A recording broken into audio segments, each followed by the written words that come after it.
Bueno, bueno, sí, hemos estado hablando de la santidad y, bueno, esta partecita hoy vamos a, si el Señor lo permite, estar hablando de la santidad de Cristo. Espero poder avanzar un poco.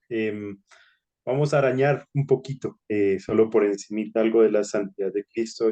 Y aunque siento medianamente que con la canción, de hecho, fue muy apropiada la canción de Ingrid Rosario, creo que era la última canción acerca de la santidad de Cristo. Siento que ya no tengo que hacer la mitad de la enseñanza porque las palabras eran bastante claras y ya, debemos adorar al Señor Jesús porque Él es santo, ¿no? Entonces, no sé, ¿me confirman en la pantalla? Sí, sí la pueden ver. Se ve Se está listo. viendo. Gracias. Perfecto. Bueno, entonces vamos entonces a hablar de la santidad en este apartado, la santidad de Cristo, que ya es el tercero de esta miniserie sobre la santidad. Bueno, entonces, bueno, ¿qué vamos a hacer hoy? Sencillamente, vamos entonces a hacer una pequeña comparación entre Isaías y los discípulos de Jesús. ¿Qué decimos? El significado de la santidad de Jesús. ¿Qué estamos diciendo cuando decimos que Jesús es santo? Vamos a ver un poquito de esto y vamos a ver algo acerca de la revelación de la santidad de Jesús. Jesús, cómo nos muestra a nosotros a través de su palabra que Él es santo. Bueno, entonces, unas similitudes con Isaías y los discípulos de Jesús. Las preguntas fueron muy buenas. Eh, Recordemos básicamente lo que pasaba en Isaías 6, ¿no? Que en el año en que murió el rey Usías, decía Isaías capítulo 6, pues el Señor llevó en visión a Isaías y pues pasaron una serie de cosas, ¿no? Isaías vio un trono, ese trono pues muy grande, muy resplandeciente, el más alto de todos, pues en ese trono habían serafines, recordemos que esos serafines eran seres angelicales especiales con 6 alas que se cubrían los rostros, que se cubrían los pies, y estos serafines cantaban algo acerca de Dios, santo, santo, santo, ¿no? Elevado a la tercera potencia, la máxima potencia, por así decirlo, de, de importancia en cuanto a las cosas que se dicen. Y pues lo que vimos acerca, lo que recordamos ahorita con las preguntitas, ¿qué fue lo que pasó con Isaías? La primera cosa que pasó con Isaías fue reconocer su pecado, reconocer su suciedad y pues sentirse perdido, ¿no? Y obviamente después Dios en su santidad también movido y su compasión y por su soberanía da de su misericordia, como veíamos también ligado al Salmo 100, al Salmo 99.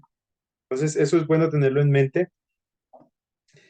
Entonces, pensemos en algo, vamos a hacer un pequeño paralelo con un pasaje en Lucas y después vamos a ver otros pasajes así muy por encima, muy por encima. Lucas capítulo 5 desde el 1 al 11, ese también el más típico para hablar acerca de la santidad de Cristo con respecto al Nuevo Testamento, ¿no? Entonces, lo voy a estar leyendo, también va a aparecer ahí en pantalla y vamos a ir anotando unos pequeños punticos. Yo generalmente uso, de hecho casi siempre uso la versión Reina Valera de 1960, un poco clásico, y bueno, entonces bueno, vamos a ir leyendo. Entonces dice el versículo 1. Aconteció que estando Jesús junto al lago de Genezaret, el gentío se agolpaba sobre él para oír la palabra de Dios.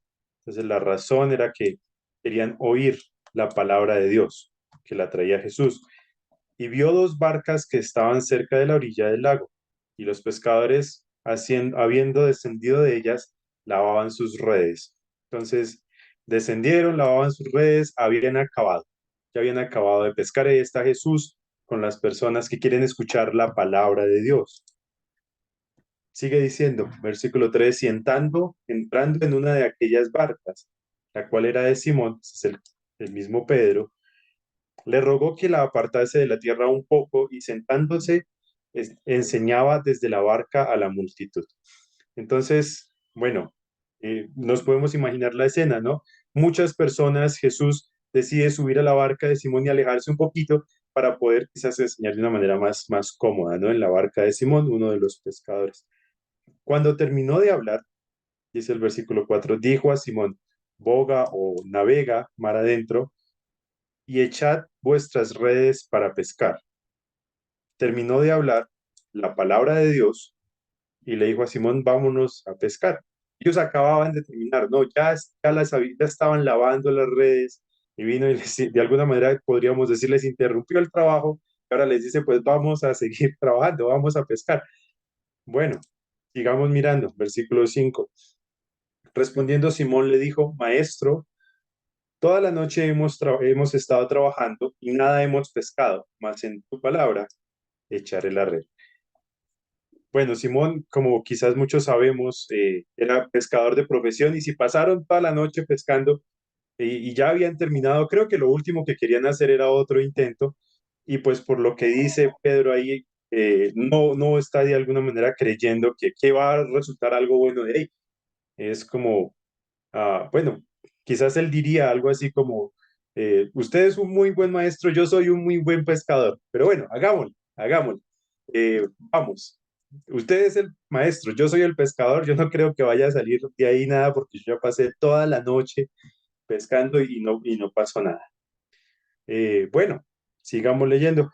Y habiéndolo hecho, encerraron gran cantidad de peces en su red y se rompía.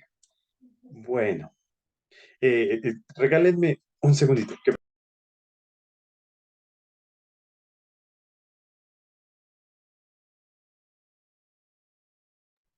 Bueno, esperamos unos segunditos que Qué pena, ya solucionada. no pasa nada, amigo, no pasa nada.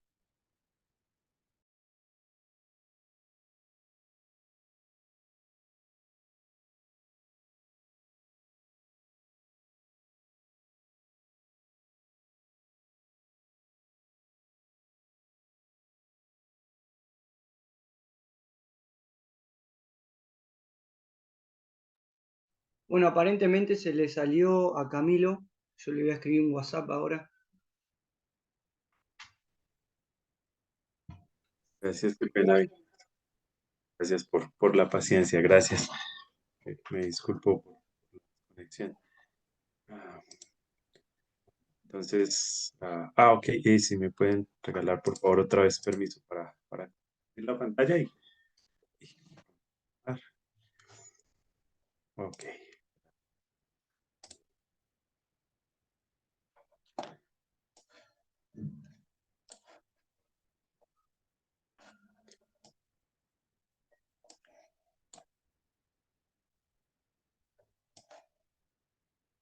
ya la ven, ya la pueden ver.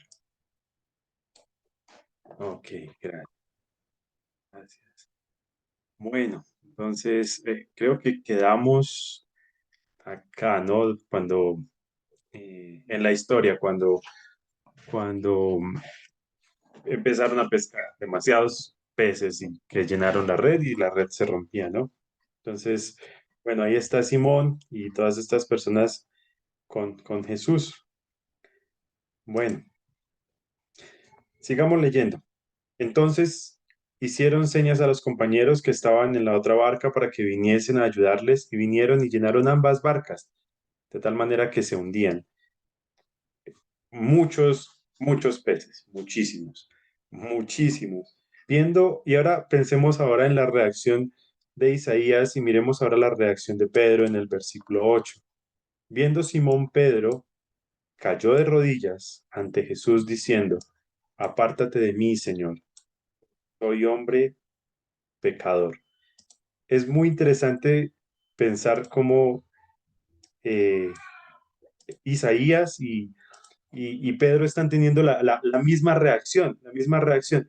Ven aquí, Isaías vio a alguien allá en un trono con ángeles supremamente extraños, muy glorioso, por así decirlo, y, y, y se arrepintió de sus pecados, se reconoció a sí mismo como pecador, ¿no? Y pues fue también perdonado por el Señor, ¿no? Le dio su perdón.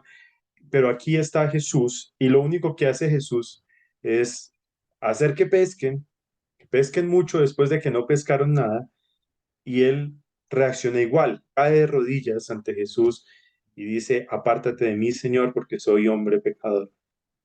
Recordemos la definición de santidad, ¿no?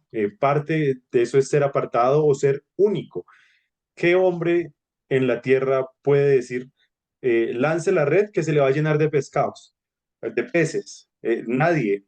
Pero pues aquí hay una persona única en su clase, Jesús, que le está mostrando a Pedro y a todas las personas ahí que es único, que es santo, que Él está apartado de las personas. Él no es común y corriente. Él no es cualquier persona. Él es otra persona. Y la reacción es precisamente, podríamos decirlo, el temor, el miedo. Y cuando Dios revela su santidad, cuando Jesús reveló su santidad, pues resultó en arrepentimiento de alguna manera o al menos reconocimiento del pecado. Eh, bueno, podemos seguir leyendo porque por la pesca, versículo 9, que habían hecho, el temor se había apoderado de él y de todos los que estaban con él. Y si recordamos en el Salmo 99, parte de lo que está muy ligado a la santidad y a la revelación de la santidad es el deber y la reacción propia de las personas en cuanto al temor, temer a causa de la santidad, ¿no? Ese temor también por miedo y también por el temor reverente, ¿no? Nos había apoderado de él y de todos los que estaban con él. Y sigue diciendo, y asimismo de Jacobo y Juan, de este Juan, vamos a leer algo ahorita, hijos de Zebedeo, que eran compañeros de Simón. Pero Jesús dijo a Simón, no temas, desde ahora serás pescador de hombres. Bueno, aquí hay otra cosa muy chévere acerca de la santidad de Dios, como también se acerca, ¿no? La santidad de Jesús se acerca y le dice, no temas. Esta frase la vemos muchas veces muy en diferentes textos cuando están involucradas la santidad de Dios. Y pues termina el texto, termina la historia diciendo, y cuando trajeron a tierra las barcas, dejándolo todo, le siguieron. Siguieron después de que Jesús les manifestó de alguna manera, podríamos decir, su santidad podemos decirlo así, por la reacción que ellos tuvieron. Bueno, Pedro, después de hecho, hace algo muy interesante cuando él empieza a predicar el Evangelio en Hechos. Una de las primeras veces que él predica el Evangelio, ya cuando Jesús resucita y asciende y les entrega la gran comisión, ellos sanan a un cojo y allá en el pórtico de Salomón. Y las personas les empiezan a preguntar qué fue lo que pasó y él aprovecha para compartirles el Evangelio y en medio de eso les dice, ustedes fueron los que mataron a Jesús y dice algo muy interesante acerca de Jesús en Hechos capítulo 3, versículo 14. Hechos capítulo 3, versículo 14 dice lo siguiente, ahí es Pedro hablando, más vosotros matasteis tanto y al justo y pedisteis que se os diese un homicida. Eso es completamente, podríamos decirlo, nuevo para un judío que podría pensar que el santo es el único Dios, que está allá inaccesible y aquí llama a una persona que murió, que mataron, carne y hueso, que muere y lo llama el santo. Es supremamente interesante. El santo fue muerto, el santo y el justo fue muerto. Pedro reconoce, Pedro sabe que Jesús es santo. Bueno, y lo dice con mucha confianza, con mucha confianza acerca de la santidad de Jesús. Bueno, aplicando un poquito las pequeñas definiciones de santidad y que vamos a correr muy rápido, eh, pero bueno, cuando decimos que Jesús es santo, de alguna manera estamos diciendo ¿no? que Jesús es diferente, ¿no? Que es otro. Que no es como nosotros. Cosa diferente es que nosotros estamos llamados a ser como Él en cuanto a su carácter, pero Él es otro, Él es completamente otro. Él es único en su clase. De la clase de Jesús, solamente Jesús, no hay nadie como Él. Él es, de hecho, también único para Dios el Padre. Él es el unigénito Hijo de Dios. Ese título no lo tiene nadie. Por eso Él es santo para su Padre. No hay nadie en la mente de Dios el Padre como Jesús. Absolutamente nadie. Nadie tiene esa posición. Nadie es como Jesús. Y para hacer un poquito también el ejercicio que hicimos la vez anterior, cómo la santidad se puede relacionar con los otros atributos, pues podemos decir que el amor de Jesús es santo, o sea, es otro, es completamente diferente a lo que uno se podría imaginar, incluso a lo que uno ve. Eh, Voy a comparar dos versículos. El primer versículo es Juan 15, 13 y 14. Dice, este es Jesús hablando, dice, nadie tiene mayor amor, mayor amor que este, que uno ponga su vida por sus amigos. Vosotros sois mis amigos si hacéis lo que yo os mando. A primera vista, y es entendible, y yo también me asombro mucho de lo que Jesús está diciendo acerca de su propio amor, ¿no? Él tiene el mayor amor como ningún otro, nadie tiene mayor amor que este, pues mostrado a través de poner la vida, pero aquí es muy interesante, por sus amigos, y pues llama a los amigos a los que hacen lo que él manda. Claro, visto futuro es muy entendido, pero cuando uno analiza más acerca del amor, uno se encuentra con versículos, por ejemplo, en Romanos, y aquí es cuando uno dice definitivamente el amor de Dios, el amor de Cristo es santo. Aquí Pablo empieza a examinar eso, a examinar el amor de Dios. Dice, porque Cristo, Romanos 5, del 6 al 8, cuando aún éramos primero débiles, a su tiempo murió por quienes, por los impíos. ¿Qué hacen los impíos? Cualquier cosa menos la voluntad de Dios, cualquier cosa menos lo que Dios dice. Eso es la característica de un impío. Y Jesús, Dios, en su amor, murió por los impíos. Su amor es santo, es otro. Cualquiera muere por un amigo, cualquiera muere y eso es grande, pero no cualquiera muere por alguien que no es un amigo. Ciertamente, versículo 7, apenas morirá alguno por un justo, por un bueno.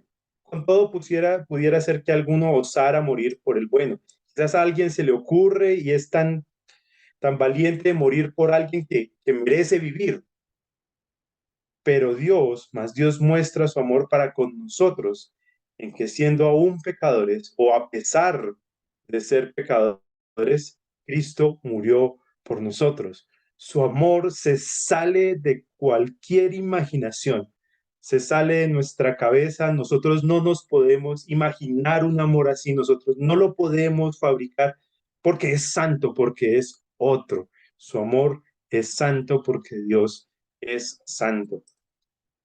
Bueno, eso a manera de resumen, podemos decir que la pureza o la rectitud moral de Jesús también es santa, Él es completamente puro, es del único que se dice que en serio en la tierra no se halló engaño en su boca, nunca pecó aquí en la tierra, el único santo, Él es el único que hizo eso.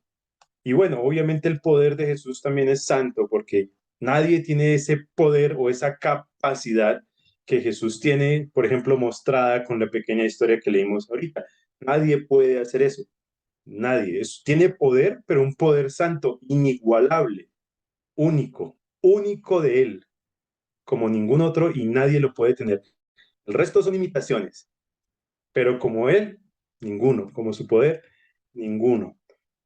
Bueno, ya para acabar, y sí, quiero hacer una pequeña comparación, perdón, una pequeña excursión por Apocalipsis rápida, muy, muy rápida. Y si escucharon la canción al principio, pueden leer la letra y es exactamente lo que vamos a decir acá. Sencillamente quiero explorar un poquito Apocalipsis para mirar la santidad de Jesús ahí. Yo recuerdo cuando empecé a estudiar así Apocalipsis con la primera frase de Apocalipsis, la revelación de Jesucristo. O sea, buscar a Jesucristo en Apocalipsis, porque ahí está revelado. Cuando lo empecé a hacer, eso fue excelente. Recuerdo que por lo menos en mi experiencia, yo leía a veces Apocalipsis asustado, ¿no? Que qué va a pasar, que cómo se va a acabar el mundo, que ese tipo de cosas, pero leyéndolo y estudiándolo, buscando a Jesucristo, es excelente, llena el alma, llena el corazón. Bueno, ¿qué es lo que pasa? Primero, en Apocalipsis, obviamente Jesús se le aparece a Juan el Bautista, el Juan que veíamos allá en la historia de atrás, y Jesús es el que empieza a enviarle el mensaje a las 7 iglesias. Si alguna vez has leído Apocalipsis, pues hay unos mensajes individuales para 7 iglesias y es Jesús el que está enviando estos mensajes. Le dice Jesús, envíale este mensaje a tal iglesia, a tal iglesia. Es Jesús el que los envía. Y este es el mensaje a Filadelfia. Está en capítulo 3, versículo 7. Dice, escribe al ángel de la iglesia en Filadelfia.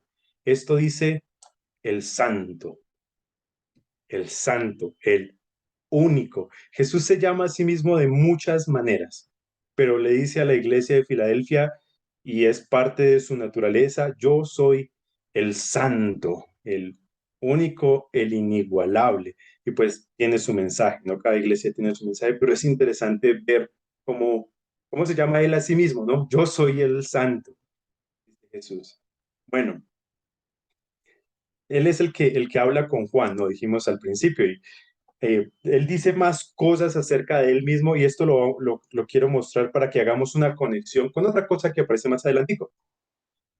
En el versículo 7 del capítulo 1 Jesús dice, pues está hablando de Jesús, ¿no? Él es el que viene con las nubes, a Jesús es el que todo ojo le verá cuando regrese, a Jesús fue el que le traspasaron, ¿no?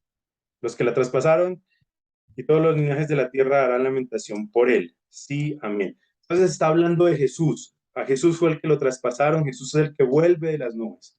Y después habla Jesús en el versículo 8 y dice, yo soy el alfa y la omega, el principio y el fin, dice el Señor, el que es, el que era, el que ha de venir, el todopoderoso.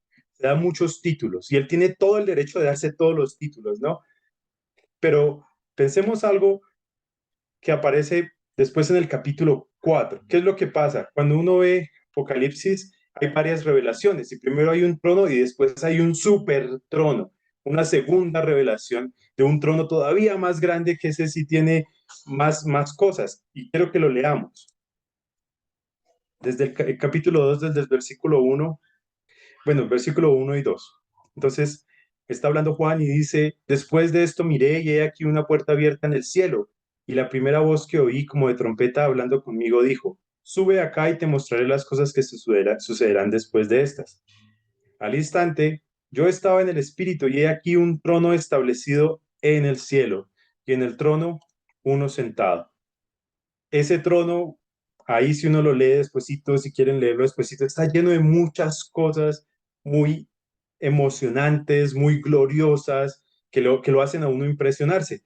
Pasamos al versículo 6 y dice, y delante del trono había como un mar de vidrio semejante al cristal, y junto al trono y alrededor del trono 4 seres vivientes, está en negrita porque ahí aparece algo muy interesante, llenos de ojos delante y detrás. Y el primer ser viviente era semejante a un león, el segundo semejante a un becerro, y el tercero tenía rostro como de hombre, y el cuarto era semejante a un águila volando. Y dice el versículo 8, y los 4 seres vivientes tenía cada uno 6 alas. Es muy interesante pensar en Isaías. Yo no soy experto en angeliología o como pueda que se diga, pero me parece muy interesante.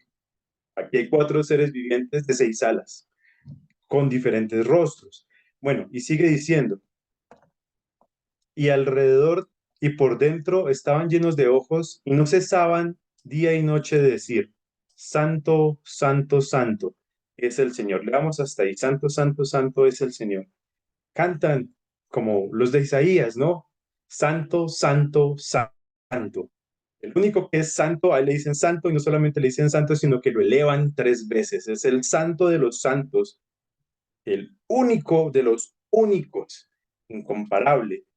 Y después dice que es ese santo, sigue diciendo, es el Dios todopoderoso. ¿Qué dijo Jesús en el capítulo 1? ¿El que es? El todopoderoso.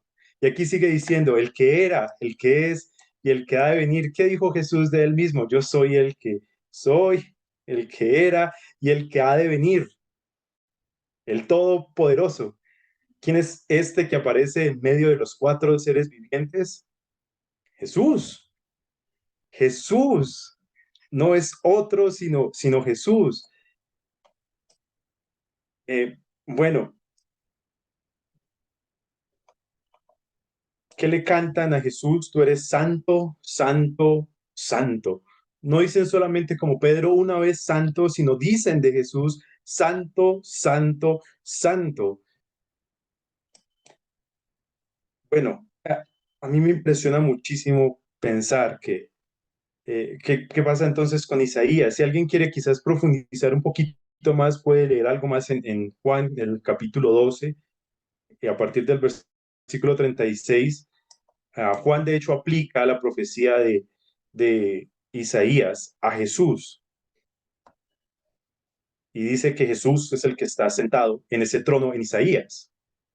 De alguna manera podemos decir con total seguridad que Jesús, al que vio Isaías fue a Jesús preencarnado, y le decían, santo, santo, santo, antes de su encarnación. Y al que está viendo Juan aquí es Jesús, es el mismo después de su encarnación, y le dicen, santo, santo, santo, es Jesús en su exaltación.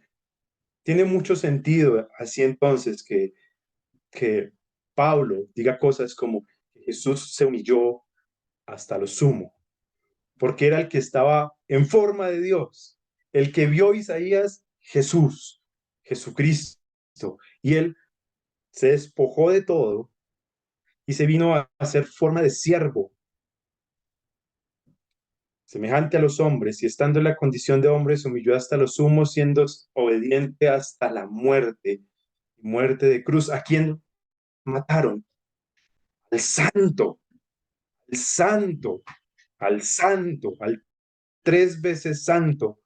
Él fue el que murió por nosotros. Y el tres veces santo fue sepultado, y el tres veces santo se hizo maldición por nosotros, se hizo pecado por nosotros, y el tres veces santo resucitó al tercer día y fue exaltado y recuperó y fue exaltado hasta lo sumo, para que en el nombre de Jesús se doble toda rodilla de los que están en el cielo y en la tierra, y toda lengua confiese que Jesús es el Señor, para gloria de Dios Padre. Es el Señor, es decir, que Jesús es Jehová, no es otro, no son diferentes, es el mismo, es exactamente el mismo.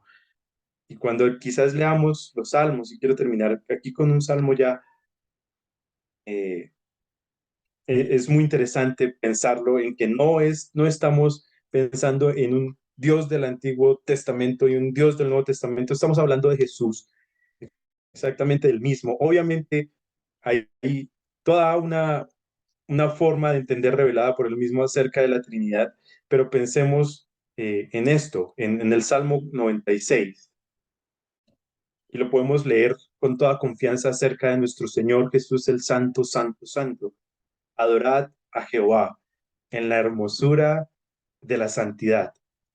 Temed delante de él toda la tierra. Debemos adorar a nuestro Señor Jesús, Jehová de los ejércitos, el Rey de reyes, en la hermosura de su santidad. La santidad para los creyentes, para los que son perdonados, es hermosa, es bellísima, es valiosísima, porque en él encontramos todo el valor máximo, el sentido de todo. Y él es santo, santo, santo. Y a él le debemos nuestro respeto y nuestro servicio. Y bueno, sencillamente quería terminar con esto, pero un versículo creo que es en Deuteronomio, dice, sed santos porque yo soy santo. No dice cómo yo soy santo, porque no podemos ser santos, sino el argumento para nosotros perseguir la santidad es conocer la santidad de Dios. Entonces, empezando por esto, ya podemos quizás empezar a hablar un poquito más de nosotros, considerando que tenemos a Cristo, el Santo de los Santos. Ahí es lo de hoy. Gracias, Camilo. Gracias por compartir, gracias de nuevo por tomarte el tiempo de preparar. Se hace mucho más fácil cuando uno lo ve en la pantalla, ¿viste? No pierde la mirada al mensaje que se está dando y lo puede seguir de una mejor manera. Así que te damos gracias por compartir, por tomarte el tiempo y estar. Y si había un versículo que se me venía a la cabeza cuando te escuchaba y escuchamos acerca de la santidad de Jesús y en el modo en que Él se entregó para que nosotros podamos contar con el favor de Dios. Recordaba ese texto, que no recuerdo muy bien dónde está, pero que es un texto que dice que el amor de Cristo nos constriñe, el amor de Cristo nos empuja, el amor de Cristo nos obliga a estar cerca de Él, ¿no? Y después creo que decía que Él murió y murió por todo, para que todo lo que vivimos ya no vivamos para nosotros mismos, sino que vivamos por aquel que murió y resucitó por nosotros. Entonces yo veo lo que compartiste y digo, en su santidad Él decidió dejar eso, venir a este mundo, y ese amor que Él tuvo hacia nosotros es lo que me obliga a mí a estar acá, es lo que me obliga a estar cerquita de Él. Eso es lo que se me venía, ¿no? Y esto que compartías vos, como que había un verbo ahí que lo nombraste que se me fue ahora. Arrancaba con un verbo que se me fue. A ver si alguien lo tiene. Salmos, ¿era?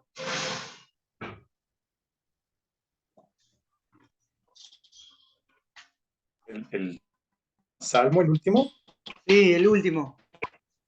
Salmo 96:9, creo. Adorad a Jehová. ¿Sí? Adorad, esa palabra, ¿no? Y al principio hablábamos esto de andar como Él quiere, de darles gracias en todo, y ahora de nuevo, tres acciones que debemos tomar, ¿no? Adorarlo porque Él es santo, adorarlo porque Él hace que todo esto sea posible. Así que te damos gracias porque compartiste, Camilo, damos gracias también a todos los hermanos que se han conectado. ¿Y qué les parece si cerramos dando gracias por los motivos de oración que se compartieron? También pedir por aquellas personas que están pasando por algún tipo de necesidad, para que Dios pueda estar trabajando en cada uno. Si alguien quiere agregar algún motivo de oración más, este es el momento, así oramos y cerramos.